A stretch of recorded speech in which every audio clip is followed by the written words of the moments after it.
এক মিনিট, এই হাদিসটি মনোযোগ দিয়ে শুনুন।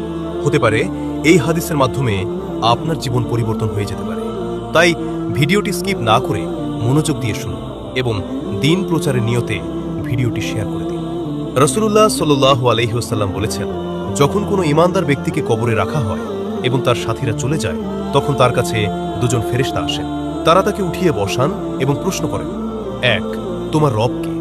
সে উত্তর দেয়, আমার রব আল্লাহ। ২. তোমার দ্বীন কি? সে উত্তর দেয়, আমার দ্বীন ইসলাম। ৩. এই ব্যক্তিটি রাসূলুল্লাহ সাল্লাল্লাহু আলাইহি ওয়াসাল্লাম কে ছিলেন? সে উত্তর দেয়, তিনি আল্লাহর রাসূল। তখন আসমান থেকে একজন ঘোষণাকারী ঘোষণা করেন, আমার বান্দা সত্য বলেছে, তার জন্য জান্নাতের বিছানা বিছিয়ে দাও এবং জান্নাতের দিকে একটি দরজা খুলে দাও।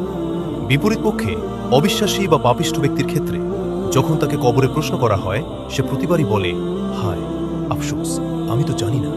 তখন আকাশ থেকে ঘোষণা আসে, সে মিথ্যা বলেছে, তার জন্য জাহান্নামের বিছানা বিছিয়ে দাও এবং জাহান্নামের দিকে একটি দরজা খুলে দাও।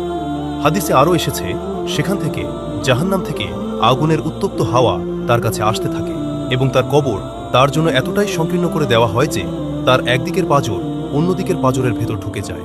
সুনানে আবু দাউদ ৭,৪৫৩। আল্লাহ আমাদের সকলকে নেক আমল করা তৌফিক দান করুন। আমিন।